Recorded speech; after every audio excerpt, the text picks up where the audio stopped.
What is up, guys? Pie Muffin here, and we are back with our SAO Unleash Blading video. So, that time of the week again where we get some new unit news, although this is a unit we were expecting. On the last live stream, they told us after the Kirito and Asuna, sometime in the middle of June, we'd be getting Bride Alice, which was, something that was drawn, a while ago as a concept. So, we're going to go over things. What I didn't expect, though, was that Bride Alice was going to be a non-limited unit. So she's going to be in the general pool after so long.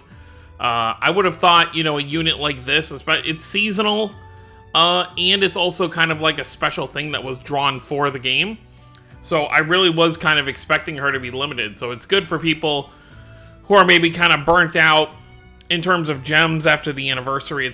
We're still in the anniversary, but for people who don't have gems still from the anniversary. I don't know why I keep saying from, whatever. But yeah, I'm going to be summoning regardless because it's a Bride Alice. Who knows how long it would be before a ticket or something gave her to me. And I'm sitting on almost 3,000 diamonds, so hopefully within 7 steps I'll be able to pull her. But let's see what she does regardless. I don't even care if she sucks. Obviously I would like her to be good. But even if she does suck, I'm going to summon for her anyway. Alright, so let's take a look. So she's a physical attacker, 6720 max HP, 2400 attack. So she's not in like the 2500s like limited units usually are. Defense and magic defense both 1260 and 318 speed. So pretty solid stats all around. She's got her second break is a break field. We don't see break fields very often or much at all, honestly. It's usually assault fields. But let's take a look. So, her first break is slash attack strong on single enemy, lowers earth elemental resistance by 20% for 1 turn. Incarnate break 50%. Lowers earth elemental resistance. Wait, what?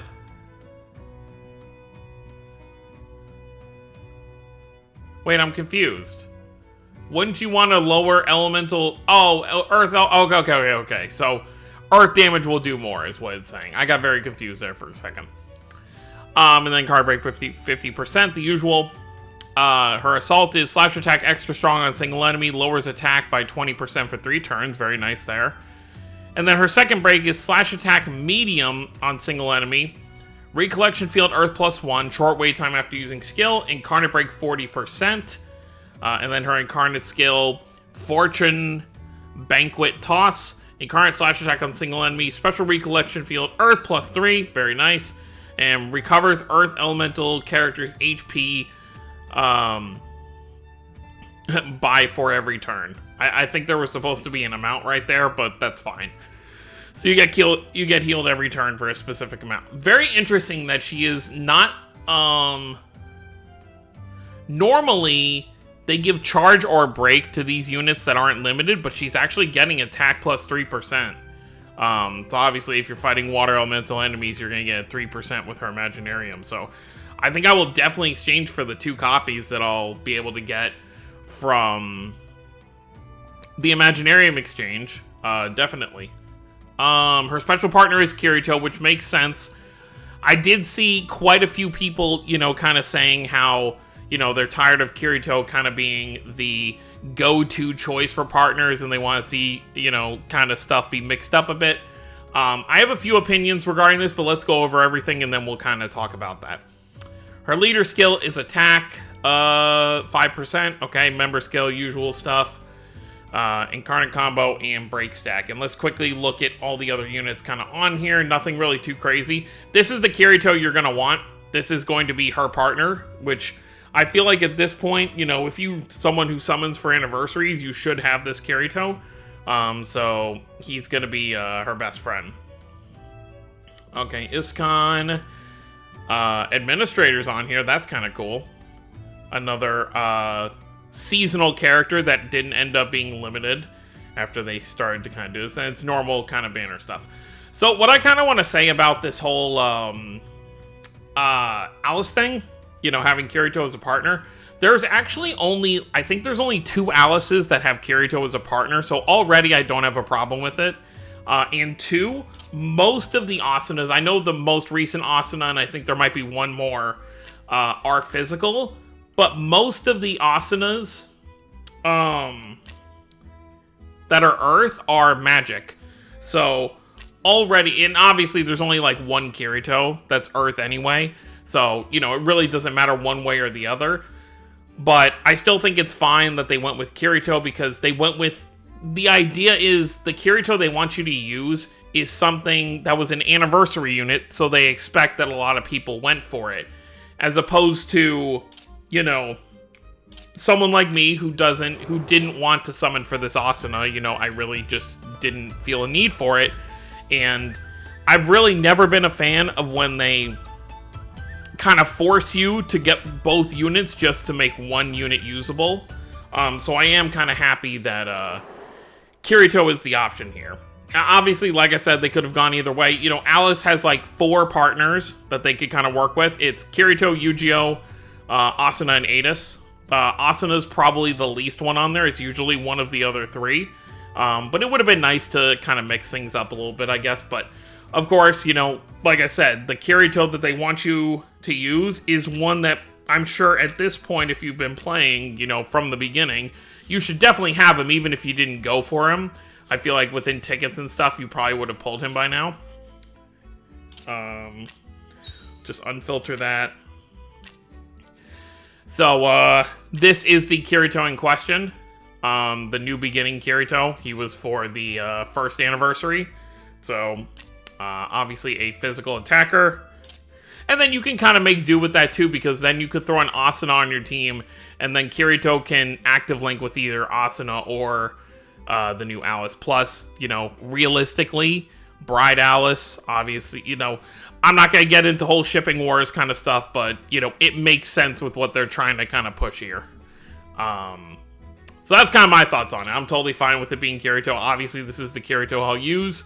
On this team, realistically, I'll probably replace...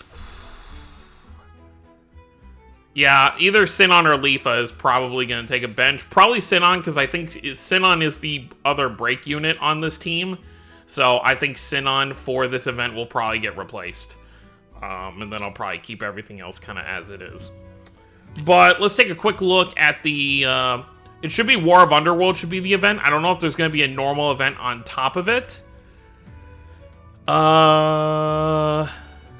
No, it looks like it's just going to be War of Underworld. So it looks like War of Underworld World Raid is going to be the boss.